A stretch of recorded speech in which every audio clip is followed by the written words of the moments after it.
안녕하세요. 반갑습니다. 방어기 전 계속해서 진행해 보도록 할게요. 퇴행, 리그레션은 불안을 감소시키기 위해서 현재와 같은 갈등이 없었던 지나간 발달 단계의 행동 수준으로 후퇴하는 것을 뜻하는데요.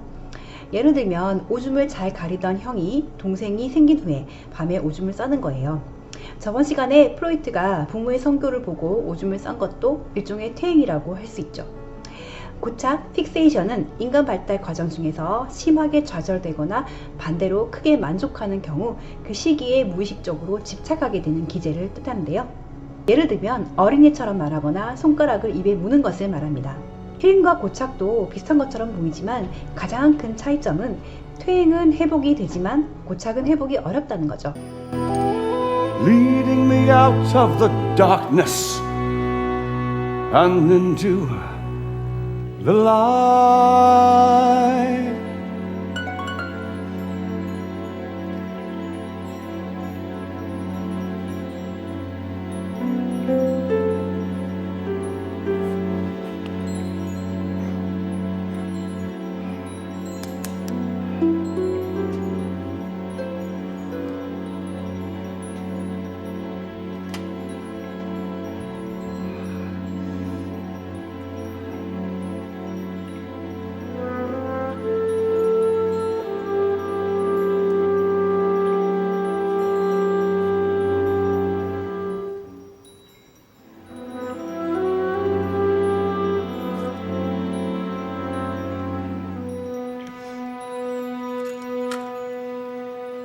(3:58 a.m.) It is done. I've injected 5 centiliters of the newly fused formula. A light-headedness, slight feeling of euphoria.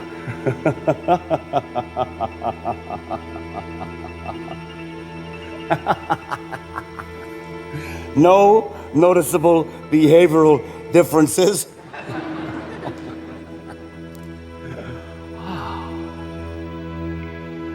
Now the die is cast, nothing left to lose.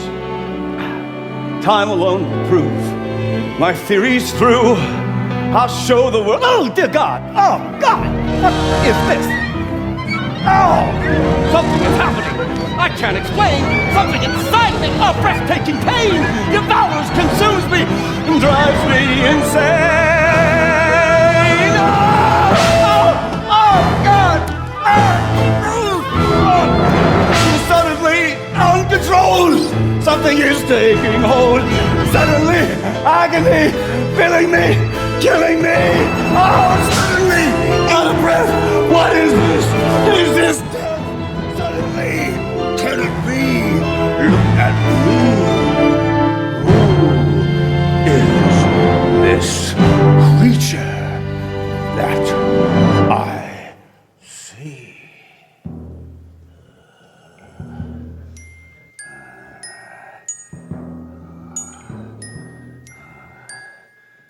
방금 보신 영상은 지킬 박사와 하이드 씨라는 뮤지컬인데요.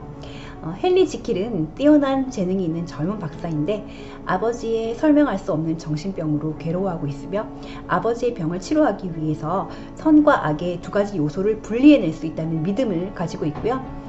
자신을 대상으로 실험을 하게 됩니다. 실험을 통해 평소에 지적이고 선량한 지킬 박사와 정반대인 하이드라는 인물로 변하게 되는 장면입니다. 해리 디소시에이션은 성격의 어느 국면이 그 사람의 지배를 벗어나 독립적인 기능을 하는 경우를 뜻하는데요. 보통 이중인격, 다중인격을 뜻하고요. 이 경우에 내가 한 사람 안에 여러 가지 인격이 존재하는 거예요. 근데 각각의 인격이 독립되어 있기 때문에 내가 A로 행동했을 때는 B와 C일 때의 행동을 기억하지 못하고 내가 C일 때는 A일 때와 B일 때의 행동을 기억하지 못해요. 그래서 주변 사람들은 저 사람 왜 저래? 라는데 정작 본인은 기억을 못하기 때문에 굉장히 괴로운 거예요. 목류병이나 잠꼬대, 건망증 등도 해리의 일종이라고 볼 수 있습니다. 저항, 레지스턴스는 의식에서 용납되기 어려운 무의식의 내용을 의식화할 때 의식을 방해하는 것인데요. 예를 들면 고통스러운 사건을 기억하지 못하고 회상하지 못하는 것입니다. 자기에게로 전향, turning against self는 공격적인 충동이 타인이 아닌 자신에게로 향하는 것인데요.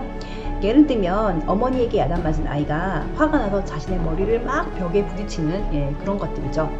행동화, 액팅아웃은 무의식적인 충동이나 욕구를 억제하지 못하고 만족을 위해서 무의식적으로 즉각적인 행동으로 표현하는 것을 말하는데요. 예를 들면 성취도가 낮은 아이가 아픈 감정을 표현하기 위해서 짜증을 낸다든지 갑자기 폭력적인 언행을 하는 경우입니다. 예전에 정신과 폐쇄병동에서 일할 때 거부의 조현병 환자가 어머니와 연애를 한 후에 퇴원을 요구했었는데 퇴원이 좌절되자 갑자기 간호사인 저에게 화를 내면서 옆에 있던 탁구대를 확 엎었던 적이 있었는데요. 이때 환자가 액팅아웃 했다라고 표현을 하고 그에 대한 적절한 대처를 하게 됩니다. 전환, 컨버전은 심리적인 갈등이 신체 감각과 수위근개 증상으로 무의식적으로 표출되는 것인데요. 이것은 꾀병과는 다릅니다. 꾀병은 본인이 아프지 않다는 걸 알면서도 어떤 목적을 달성하기 위해서 아픈 척 하는 거예요. 예를 들면 어린 아이가 실제로 본인이 아프지 않다는 걸 알고 있지만 학교에 가기 싫어서 아픈 척 하는 거. 이게 꾀병이잖아요. 그런데 컨버전은 실제로 본인이 고통을 느끼고 있어요. 본인은 진짜 아파요. 그런데 아무리 검사를 해도 의학적인 원인이 밝혀지지가 않아요. 그래서 살펴보면 그 원인이 심리적인 갈등에 의한 것이라는 거예요. 그런데 뒤에 나오는 이제 신체와 소마티제이션하고도 조금 차이점이 있는데요. 이 전환 컨버전은 신체 감각과 수위근개 쪽으로 증상이 표출된다고 했어요. 감각이라고 하면 시각, 청각, 언어 이런 것들이잖아요. 그래서 갑자기 눈이 안 보인다든지 아니면 갑자기 말이 안 들린다든지 말을 할 수가 없다든지 이런 증상이라든지 아니면 수위근개 증상이라 하면 마비라든지 저림 이런 증상들을 얘기합니다.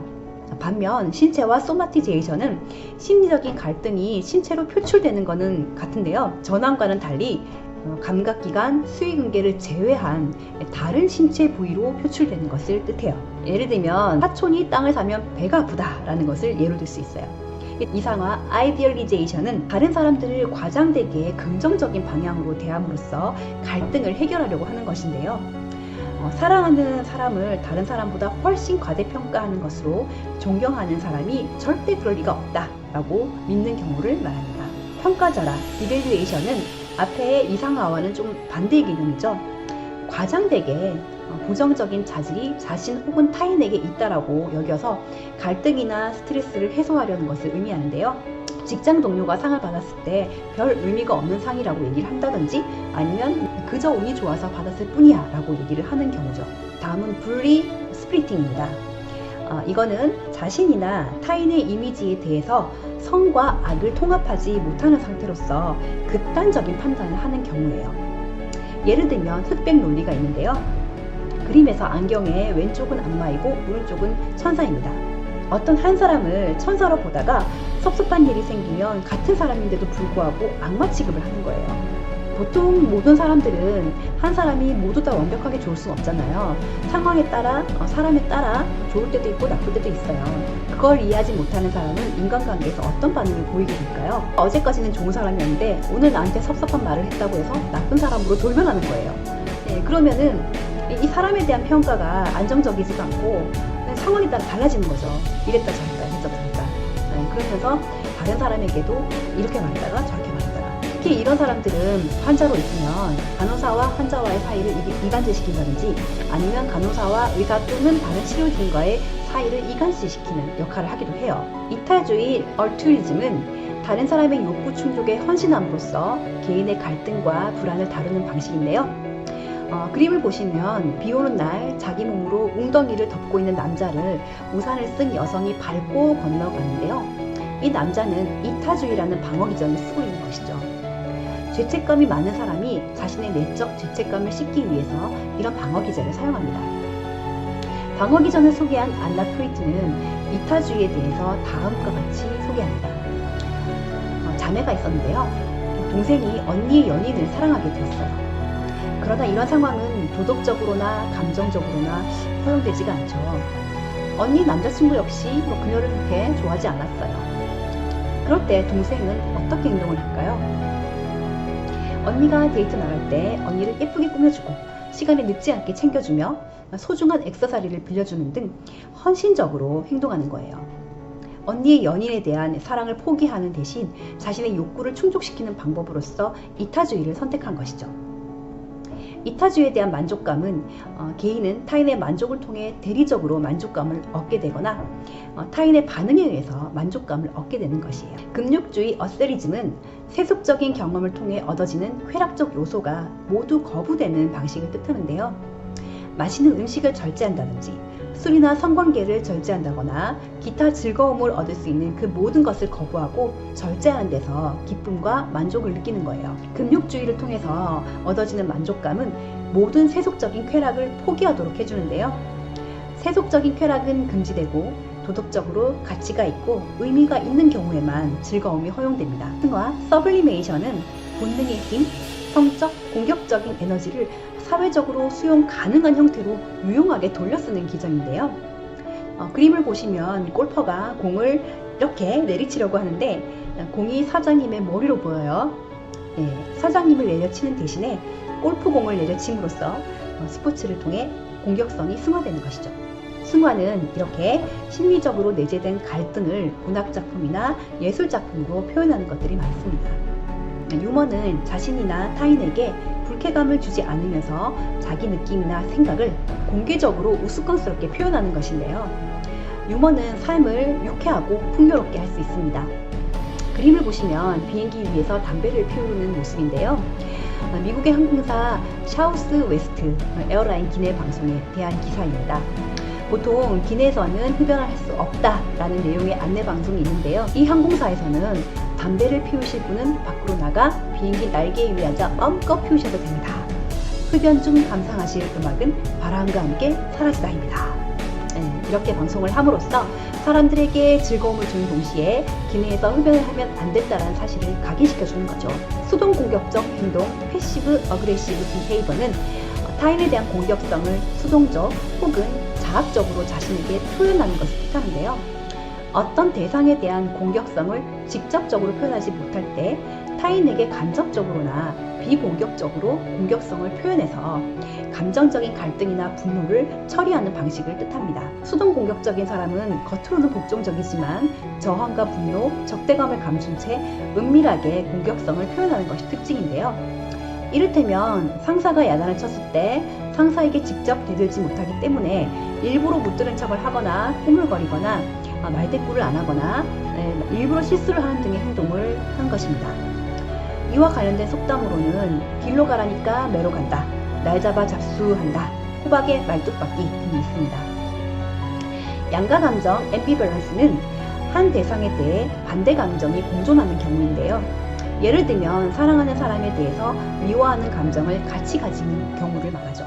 두절, 블러킹은 일시적으로 사고가 중단되는 것을 말하는데요.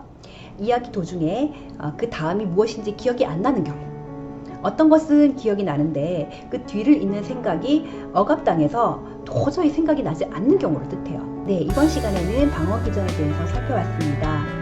방어기전의 종류별로 뜻과 예를 중심으로 암기하시고 속담이 있는 경우에는 속담과 매칭할 수 있도록 숙지하시길 바랄게요. 비슷하지만 차이점이 있는 방어기전도 함께 설명했는데요. 그 차이점도 반드시 기억하시길 바라겠습니다.